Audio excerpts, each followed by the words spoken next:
Blakely Caden stood in the dusty storage room of the Riverside Historical Society, carefully unwrapping a painting that had been donated by a local estate. The portrait showed a young girl from 1904, her face serene, her eyes gently closed as if lost in peaceful dreams. It seemed like just another piece of forgotten history until Blakely noticed something that made her blood run cold. In the ornate mirror behind the girl, the reflection showed something impossible. The girl's eyes were wide open, staring directly at whoever looked at the painting. What started as a routine cataloging job was about to become an investigation into one of the strangest mysteries in portrait photography history. And the truth behind this haunting image would challenge everything Blakely thought she knew about Victorian-era photography. The afternoon sun filtered through the grimy windows as Blakely called her colleague, Freya Timothy, to take a look. Freya had worked at the Historical Society for 15 years and had seen countless portraits from the early 1900s, but nothing had prepared her for what Blakely was about to show her. When Freya arrived, Blakely pointed at the mirror in the background without saying a word. Freya leaned in close, adjusting her glasses, and gasped. The discrepancy was undeniable. While the girl in the main portrait had her eyes peacefully shut, the mirror betrayed a completely different story. Those reflected eyes were not just open but unnaturally wide, almost bulging, with an intensity that seemed to pierce through time itself. The painting had come from the estate of Knox Whitmore, a reclusive collector who had passed away 3 months earlier at the age of 92. Knox had been known in the community as an eccentric man who filled his Victorian mansion with antiques and curiosities from the turn of the century. His nephew Tate had been the one to donate the collection to the Historical Society, eager to be rid of what he called his uncle's creepy obsessions. Tate had mentioned during the donation process that Knox kept this particular portrait covered with a sheet in his study and would become agitated whenever anyone asked about it. Now, standing before the painting, Blakely and Freya were beginning to understand why. Blakely decided to photograph the portrait from multiple angles, documenting every detail. The girl in the painting appeared to be around 12 years old, dressed in a white lace dress typical of wealthy families in the early 1900s. Her hair was styled in careful ringlets, and she wore a delicate necklace with a small cameo pendant. Everything about the portrait suggested a formal sitting, the kind that families commission to commemorate special occasions or simply to display their prosperity. But that mirror, that cursed mirror, changed everything. The reflection should have matched the original perfectly, yet it told a completely different story. The girl's face in the mirror showed not peace, but what looked like terror, or perhaps something even worse. Freya suggested they contact an expert in antique photography and portrait restoration. She knew someone named Oakley Chen who had worked with museums across the country and specialized in Victorian-era images. Oakley had gained recognition for uncovering the hidden stories behind mysterious photographs and paintings from that period. When Freya called and described what they had found, Oakley initially sounded skeptical, assuming it was probably just deterioration of the paint or an amateur restoration gone wrong. However, something in Freya's voice convinced him to make the 3-hour drive to see it for himself. He arrived the next morning with a bag full of equipment including magnifying glasses, ultraviolet lights, and various cameras designed to examine artwork in detail. Oakley spent the first hour simply staring at the portrait without touching it. He walked around it, viewing it from every possible angle, occasionally making notes in a small leather journal he carried. Finally, he approached the painting and began his technical examination. Using a high-powered magnifying glass, he studied the brush strokes in both the main image and the mirror reflection. What he discovered made him sit back in his chair and run his hands through his hair, a gesture that Blakely and Freya would come to recognize as his response to finding something that genuinely disturbed him. The brush strokes were identical in technique throughout the painting. This was not the work of 2 different artists, or even the same artist at different times. Everything had been painted in one continuous session with deliberate intention. Under ultraviolet light, Oakley could see that there had been no overpainting or alterations to the mirror area. The reflection with those wide-open eyes was original to the piece, created at the same time as the rest of the portrait. This eliminated the theory that someone had later modified the painting as a prank or for some other purpose. The artist had deliberately painted the girl with closed eyes in the main image while showing her with open eyes in the reflection. But why would any artist do such a thing, especially for what appeared to be a formal family portrait? Oakley explained that portrait artists of that era were meticulous about accuracy because families paid substantial money for these paintings and expected perfection. Deliberately introducing such a jarring inconsistency would have been professional suicide unless there was a very specific reason. Blakely began researching the back of the canvas, looking for any signatures or markings that might identify the artist. She found a small inscription in faded ink that read, M. Hartwell, Philadelphia, 1904. This was their first real lead. Oakley recognized the name immediately. Margaret Hartwell had been a respected portrait artist in Philadelphia during the early 1900s, known for her technically precise work and her ability to capture the personalities of her subjects. She had painted dozens of wealthy families and their children, and her work was considered highly desirable. But there was something else Oakley remembered about Margaret Hartwell, something he had read years ago in an obscure journal about Victorian photography and portrait customs. He excused himself to make some calls to colleagues who specialized in that specific time period and location. While Oakley was on the phone, Freya decided to search through the other items that had been donated from Knox Whitmore's estate. Perhaps there were documents or letters that might explain why he had kept this particular painting and why it had affected him so deeply. She found several boxes of correspondence, old photographs, and miscellaneous papers in the storage area. After an hour of searching, she discovered a leather-bound journal that had belonged to Knox's grandmother, a woman named Caroline Whitmore. The journal entries were dated from 1903 to 1906, and they mentioned the portrait specifically.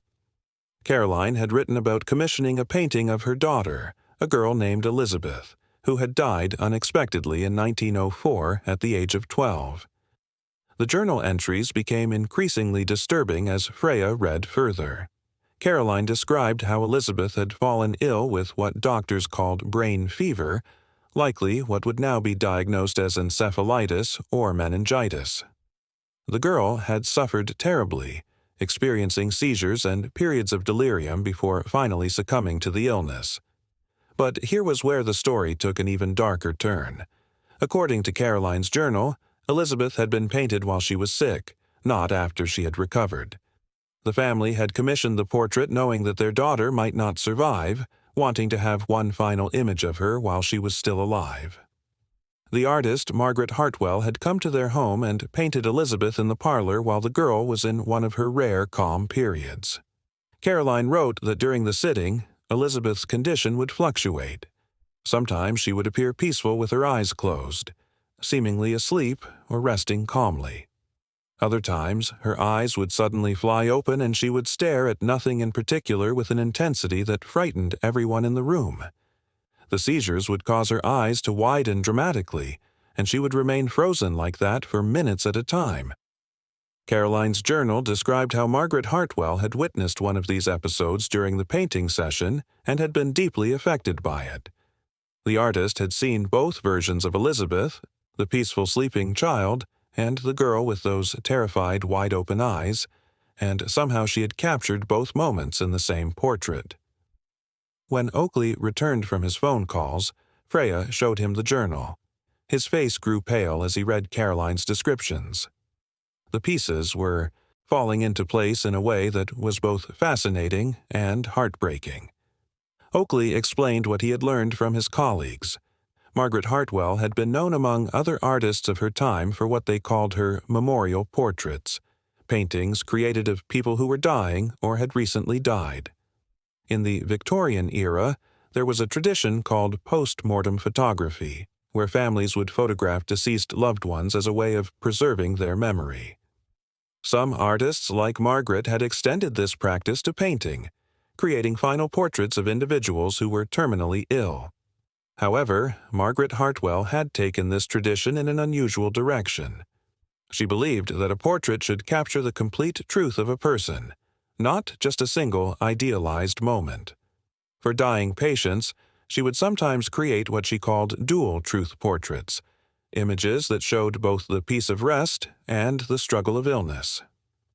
The mirror technique was one of her methods for achieving this.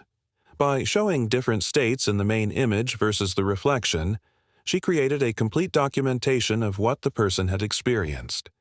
To modern eyes, these paintings seemed disturbing or even malicious, but to Margaret and some families of that era, they were considered more honest and therefore more meaningful than conventional portraits.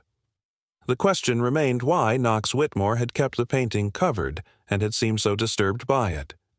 Blakely found the answer in another section of Caroline's journal, entries dated 2 years after Elizabeth's death.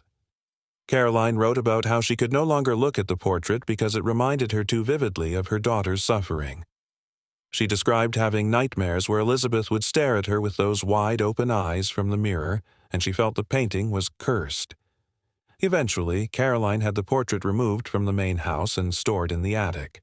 She wrote that she regretted ever commissioning it, and wished she had simply kept her memories of Elizabeth as they were, untainted by the horrible final days of the illness. The portrait had remained in the Whitmore family for over a century, passed down through generations. Each owner seemed to have the same reaction. They could not bring themselves to destroy something that had been created with such skill and had cost their ancestors so much, yet they also could not display it openly. Knox had been the last of the Whitmore line to inherit the painting, and according to Tate, his uncle had become obsessed with it in his final years. Knox would sit for hours staring at the portrait, particularly at the mirror reflection, as if trying to understand something that remained just beyond his grasp.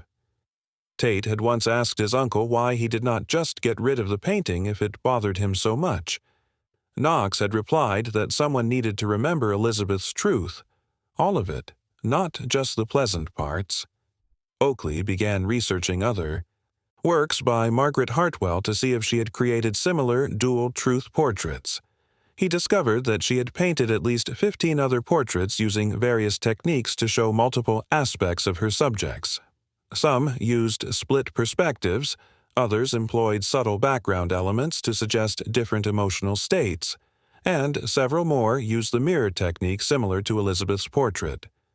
Most of these paintings had been destroyed or lost over the years, likely because families eventually found them too unsettling to keep.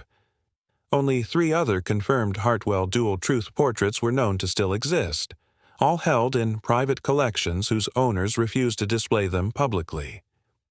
The discovery of Elizabeth's portrait raised questions about how society deals with death and suffering, particularly when it comes to children. In the Victorian era, child mortality was tragically common, and families developed various coping mechanisms and memorial traditions that seem strange to modern sensibilities. Post-mortem photography and portraits like Margaret Hartwell's were ways for families to maintain a connection to their lost loved ones when no other options existed. Yet these practices also forced families to confront death in a very direct way. There was no softening of reality, no pretending that death was anything other than what it truly was. Blakely wondered about Margaret Hartwell's motivations for creating such confronting images. Had she believed she was providing a service to families, giving them something more truthful than conventional portraits? Or had there been something darker at work, perhaps an artistic fascination with death that crossed ethical boundaries? Oakley had found several letters that Margaret had written to fellow artists defending her approach. In one letter, from 1905, she argued that portrait artists had a responsibility to capture truth rather than merely flattering their subjects. She wrote that showing only the beautiful moments while ignoring suffering was a form of erasure, especially for those whose lives had been defined by their struggles. However, not everyone appreciated Margaret's philosophy. Blakely discovered newspaper articles from 1907 describing a scandal involving Margaret Hartwell. A prominent family had commissioned her to paint their dying son, and when they saw the finished portrait, they were horrified. The painting showed the boy appearing peaceful in the main image but revealed his emaciated, suffering face in a window reflection in the background. The family refused to pay and filed a complaint with the Philadelphia Society of Artists, accusing Margaret of deliberately traumatizing them for her own artistic purposes. The scandal had damaged Margaret's reputation significantly, and she received far fewer commissions in the following years. Margaret Hartwell's later life was difficult. She never married and lived alone in a small apartment in Philadelphia, continuing to paint but struggling financially. Some former colleagues suggested she abandon her dual truth approach and return to conventional portrait work, but she refused. In a journal entry from 1912, Margaret wrote that she could not in good conscience paint lies just because they were more commercially viable. She believed that future generations would understand the importance of her work, even if her contemporaries rejected it. Margaret died in 1923 at the age of 61, largely forgotten by the art world. Her obituary in the Philadelphia newspaper was only 3 sentences long and made no mention of her controversial portrait technique. Oakley, Blakely, and Freya faced a decision about what to do with Elizabeth's portrait. Some argued it should be destroyed, that it represented a traumatic artifact that served no purpose other than to disturb anyone who viewed it. Others, including Oakley, believed it should be preserved as an important example of Victorian memorial practices and as part of Margaret Hartwell's artistic legacy. The painting represented something genuine about how one family and one artist tried to process grief and mortality in their own time and cultural context. Destroying it would be erasing a piece of history, uncomfortable as that history might be. Tate Whitmore was contacted and asked about his wishes regarding the portrait. He was surprised that anyone found it interesting rather than just creepy, but he left the decision to the Historical Society. He mentioned that his uncle Knox had written a letter to be opened after his death, and Tate had found it tucked behind the portrait when he was packing up the estate. The letter was addressed to whoever ended up with the painting. Freya opened the envelope carefully and read Knox's words aloud. Knox wrote that he hoped whoever found the portrait would understand that Elizabeth Whitmore had been a real person who had suffered and died, and that her suffering deserved to be remembered as much as any happiness she had experienced in her short life. He wrote that forgetting the difficult parts of history, even family history, meant forgetting the full humanity of the people involved. The letter continued with Knox describing his own childhood memories of hearing stories about Elizabeth from his grandmother Caroline. Even though Elizabeth had died decades before Knox was born, she had been a presence in the family through stories and the few photographs that remained. Caroline had eventually regretted keeping even those photographs, saying they reminded her too much of the pain. Knox believed this was wrong. He thought his great-aunt Elizabeth deserved to be remembered completely, not erased because her death had been painful for those who loved her. The portrait, as disturbing as it was, represented the only remaining complete record of who Elizabeth had been in those final days. Blakely, Freya, and Oakley decided to preserve the portrait, but to display it with extensive historical context explaining Margaret Hartwell's artistic approach, Victorian memorial customs, and the specific story of Elizabeth Whitmore. They created an exhibit that included Caroline's journal entries, photographs of the Whitmore family, information about child mortality in the early 1900s, and examples of post-mortem photography from that era. The goal was to help viewers understand the portrait within its original context, rather than just reacting to its unsettling appearance. The exhibit would acknowledge that the painting was disturbing while also explaining why it had been created and what it meant to the people involved. When the exhibit opened to the public, reactions were mixed. Some visitors found the portrait too upsetting and left quickly. Others spent long periods studying it, reading the accompanying materials and discussing what it meant.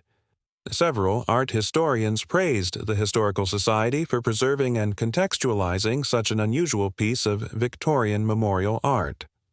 A few descendants of the Whitmore family came to see the portrait, including a woman who was Elizabeth's great-great-great-niece.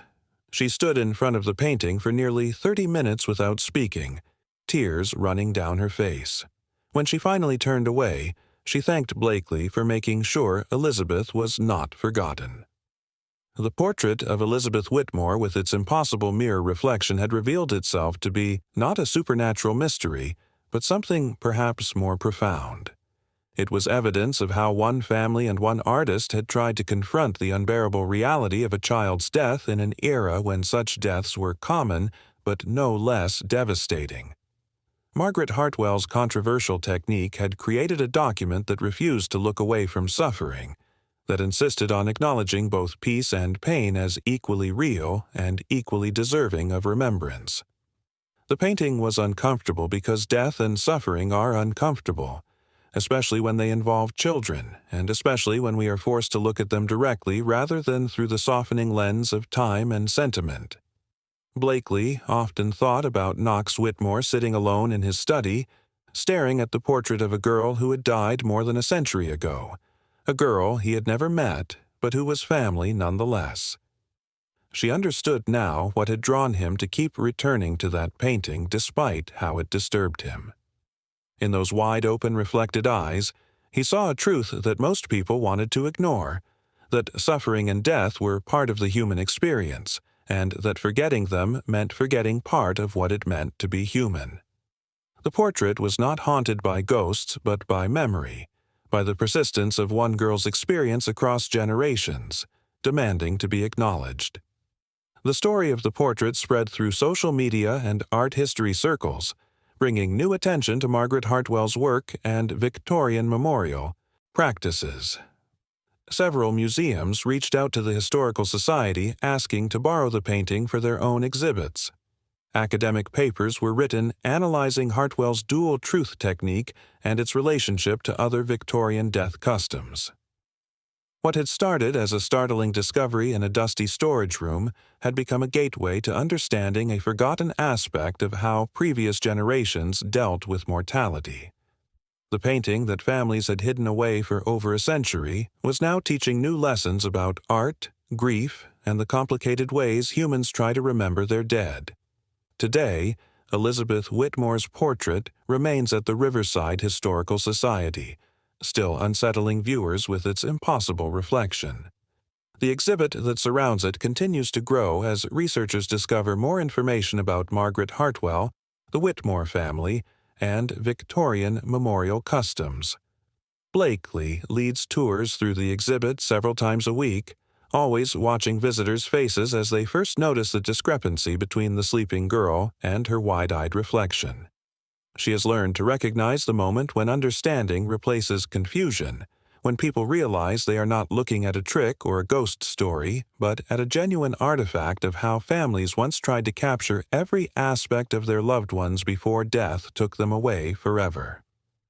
The portrait remains a challenge to comfortable narratives about the past, a reminder that history includes not just the pleasant stories we like to tell, but also the painful truths that people lived through and tried in their own ways to document and preserve.